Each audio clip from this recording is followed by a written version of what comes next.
روز محشر کے جان گزار بود، اول پرسش نماز بود۔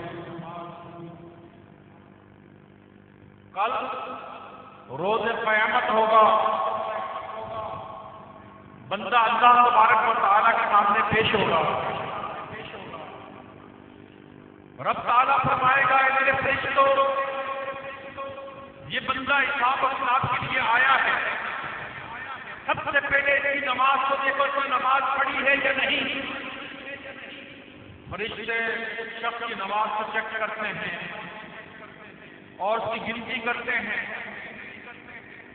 اللہ کے دربار میں عرض کرتے ہیں مولا تیرے اس بندے کی نماز مکمل ہے، پوری ہے، تو رب تعالیٰ ارشاد فرمائے گا اے میرے فرشتوں آگے اس کا حساب لینے کی ضرورت نہیں ہے، تو سیدھا جنت میں داخل کر دو، میرے بندے کا اور حساب کتاب کرنے کی ضرورت نہیں ہے، اس کو سیدھا جنت میں داخل کر دو۔ تو معلوم کہ چلا کل قیامت میں بیڑا نماز پر پار ہوگا، سجدوں پر پار ہوگا۔ ایک شخص بے نمازی جا رہا تھا، بے نمازی جا رہا تھا کہ شیطان راستے میں اس سے ہمراہ ہو گیا، انسانی شکل میں آیا۔ ظہر کا ٹائم تھا، نماز اس نے نہ پڑھی تھا مسلمان، عصر کا ٹائم ہوا نماز نہ پڑھی، مغرب کا ٹائم ہوا نماز میں نہ ادا کی، عشاء کا وقت ہو گیا نماز نہ پڑھی، فجر کا وقت ہو گیا نماز نہ پڑھی۔ شیطان سے کہا شخص اس سے آگے تیرا سفر ساتھ نہیں ہو سکتا، کیونکہ میں نے ایک سجدہ اللہ کے سامنے نہیں آدم کے سامنے نہیں کیا تھا، اللہ کے سامنے تو میں سجدہ کرتا تھا، رب کے حکم پر میں نے نبی آدم کے سامنے ایک سجدہ نہیں کیا، تو میرا یہ حال ہو گیا، ارے تو صبح سے لے کر رات تک 34 سجدے اللہ کے سامنے نہیں کیے، میرا کیا حال ہوگا؟ تو نے تو 34 سجدے، میں نے ایک سجدہ اللہ کے محبوب آدم علیہ السلام کے سامنے نہیں کیا، نبی کے سامنے نہیں کیا، تو میرا یہ حال ہو گیا۔ تو اللہ کے سامنے صبح سے 34 سجدے نہیں کیے میرے سامنے، میرا جانے کیا حال ہوگا؟ میں آگے تمہارے ساتھ نہیں جا سکتا، شیطان نے بھی معذرت کر دیا، نہ جانے تیرا کیا ہوگا۔ تو معلوم یہ چلا کہ فیصلہ قیامت میں سجدے پر ہے، روز محشر کی جان گزار بود، اول پرسش نماز بود۔ میرا سوال نماز تو ہوگا کہ نماز کتنی پڑھی ہے، ارے نمازیں مکمل ہوگی، تو پھر رب فرمائے گا میرے فرشتے میرے بندے کو سیدھا جنت میں لے جاؤ، فرشتے بندے کو سیدھا سجدے میں جنت کی طرف لے جائیں گے۔ ارے مبارک ہو ان نمازیوں کو، بڑے خوش نصیب ہیں جو دنیا میں اللہ کے گھروں کو سجاتے ہیں اور نمازوں سے آباد کرتے ہیں۔ ارے آزان پر سیدھا مسجد کی طرف چل پڑتے ہیں اور دنیا کی باتوں پر، گفتگو پر، کاروبار کو چھوڑ دیتے ہیں، اور جب آزان کی آواز کانوں میں پڑتی ہے حی علی الفلاح، آؤ نماز کی طرف، حی علی الفلاح، آؤ فلاح کی طرف، تو وہ چل پڑتے ہیں، ان کے قدم اڑ جاتے ہیں اللہ کے گھر کی طرف اور جا کر نماز ادا کرتے ہیں۔ تو قیامت میں کیا ہوگا؟ یہ آزان ہوتے ہی سیدھے مسجد میں جاتے ہیں، نمازیں ادا کرتے ہیں، آزانیں ان کو مسجد میں ہوتی ہیں، جن لوگوں کو آزانیں مسجد میں ہوتی ہیں، قیامت میں کیا ہوگا؟ جب پولیس صراط پر یہ لوگ پہنچیں گے نمازی، دیکھیں گے کہ ایک تلوار کی دھار جو ہے اس سے بھی باریک تیز اور بال سے زیادہ باریک ایک پل ہے، رب فرما رہا ہے کہ میرے بندو اس پل پر سے چل کے جنت میں داخل ہو۔ وہ کہیں گے تلوار کی دھار سے زیادہ تیز اور بال سے زیادہ باریک یہ پل ہے، اور ہمیں رب کا حکم ہے کہ جنت میں داخل ہو جاؤ، اور جو اس میں داخل ہو رہا ہے وہ جہنمی ہے، اس کو بھی پل کراس کرنا ہے، جنت کی طرف جانا ہے۔ جہنمی کا حال یہ ہے کہ جیسے ہی قدم رکھتا ہے 2 ٹکڑے ہو کر سیدھا نیچے جہنم ہے، اور جو پل سے نکل گیا وہ جنت میں۔ ان کو خوف طاری ہوگا، غمگین ہو جائیں گے، پریشان ہو جائیں گے، آگے قدم نہیں پڑے گا۔ جبرائیل علیہ السلام آئیں گے، فرمائیں گے او لوگوں تم تو نمازی ہو. کیا فرمائیں گے؟ تم تو نمازی ہو. کیونکہ جو نمازی ہوگا کل قیامت کے دن جو جس کو آذان مسجد میں ہوگی جا کر، یعنی پہلی مسجد میں داخل ہو جائے گا، آذان مسجد میں اس کو ہوگی، اس کا چہرہ قیامت میں سورج کی طرح چمک رہا ہوگا، سورج کی طرح چمک رہا ہوگا. جبرائیل فرمائیں گے تمہارا چہرہ سورج کی طرح چمک رہا ہے، تم تو نمازی ہو.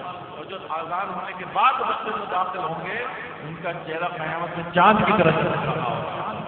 اپنے چہروں سے قیامت کے دن کو پہچان جائیں گے کہ یہ نمازی تھے، نمازیں پڑھتے تھے.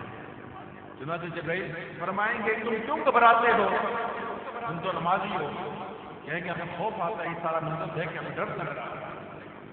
جبرائیل علیہ السلام فرمائیں گے کہ تم دنیا میں دریا کیسے پار کرتے تھے. عرض کریں گے جبرائیل کشتیوں کے ذریعے پار کرتے تھے. تو خوش نصیب وہ نمازی جو اپنے محلے کی نماز کو سجدوں سے آباد کرتے تھے، قیامت سجود اور رکوع میں رہا کرتے تھے اور مسجد میں نماز پڑھنے جاتے تھے. ارے جبرائیل علیہ السلام اس مسجد کو کشتی کی شکل میں لے آئیں گے. وہ سارے نمازی جو اس میں نمازیں ادا کرتے ہیں جبرائیل فرمائیں گے اے لوگوں اس طرح دنیا میں تم کشتی کے لیے دریا پار کرتے ہیں، اس مسجد میں داخل ہو جاؤ. چنانچہ وہ اپنی مسجد کو پہچانیں گے، اس میں داخل ہو جائیں گے اور وہ مسجد ان کو پل سے پار لے جائے گی، پل سے پار لے جائے گی اور جنت میں داخل کر دے گی. تو کتنی خوش نصیبی ہوگی قیامت کے دن ان لوگوں کو جو نمازیں ادا کرتے تھے اور نماز پڑھا کرتے تھے. رب فرماتا ہے وما خلقت الجن والانس الا ليعبدون. فرماتا ہے کہ میں نے جن اور انس کو دنیا میں پیدا کیا اپنی عبادت کے لیے. ارے لوگوں آپ دنیا میں عبادت کے لیے پیدا ہوئے ہیں. ارے یہ عورت، یہ زمین، یہ زر، یہ پیسہ، یہ چمک، یہ دنیا، یہ سب کچھ ہماری ضرورت ہے. یہ کھانا، یہ پینا، یہ عورت، یہ کاروبار، ارے یہ ہماری ضرورت ہے، یہ ہمارا مقصود نہیں ہے، ہم نہیں بنے، بلکہ دنیا میں رہنے کے لیے یہ ہماری ضرورت ہے. مقصود تو اللہ کی عبادت ہے. آنے کا مقصود اللہ کی ذات ہے، مقصود اللہ کی ذات ہے اور دنیا میں آنے کا مقصد اللہ کی عبادت ہے. اللہ کی عبادت کرنا ہے اور عبادتوں میں سب سے بڑی عبادت ہوتی ہے نماز. وقیم الصلاۃ، نماز وقیم الصلاۃ بذکری، نماز قائم کرو میری یاد. نماز قائم کرو میری یاد. چنانچہ عبادتوں میں سب سے بڑی عبادت ہمارے مذہب کے اندر نماز ہے اور عبادت کے لیے ہم بنے ہیں اور اس میں سب سے بڑی عبادت نماز ہے. یہ 5 ارکان اگر کسی نے صحیح دنیا میں ادا کر لیے تو انشاءاللہ اللہ کے فضل سے وہ جنت میں داخل ہوگا. پہلا کلمہ، دوسری نماز، تیسرا روزہ، چوتھی زکوٰۃ، 5واں حج. پڑھ لیا نماز. رمضان کے روزے سال میں ایک دفعہ آتے ہیں اور زکوٰۃ جس کے پاس پیسہ ہوگا وہ دے گا، جو غریب پر ماں، غریب پر زکوٰۃ فرض نہیں ہے. حج اس پر فرض جس کا نوٹ اور پیسہ ہوگا، جو غریب اس کا حج فرض نہیں. باقی کا بچت کی نماز بچ جاتی ہے اور غریب پر بھی نماز فرض ہے، امیر پر بھی نماز فرض ہے، بیمار پر بھی. ہر حد کا نماز آپ نہیں نماز ادا کرنی پڑے گی اور اس سے بڑے فائدے حاصل ہوں گے. نبی کریم صلی اللہ علیہ وسلم نے ارشاد فرمایا یہ میرے غلام اگر کسی شخص کے گھر کے سامنے ایک نہر بہ رہی ہو کھڑی اور وہ صاف اور شفاف، بالکل صاف شفاف، اگر بات کریں مٹی سے بھری ہوئی ہے، صاف اور شفاف بالکل کلیم نہر بہ رہی ہے، اس میں دن میں کوئی شخص 5 مرتبہ نہائے تو اس کے جسم پر میل کوئی چین باقی رہے گا. یا رسول اللہ اس کے جسم پر میل کا سوال ہی نہیں پیدا ہوتا کہ 5 مرتبہ صاف ستھرے پانی سے روز نہائے تو میل کا کوئی سوال ہی نہیں. فرمایا میرے اس کے مجھے کا یہی حال ہوگا جو 5 وقت نماز جماعت کے ساتھ مسجد میں ادا کیا کرے گا. اس طرح 5 مرتبہ نہر میں نہانے والے آدمی پر جسم پر میل نہیں باقی ہوتا. اس طرح 5 وقت میرا امتی نمازی جب نماز پڑھے گا اس کے جسم پر گناہوں کا کوئی میل باقی نہیں رہے گا.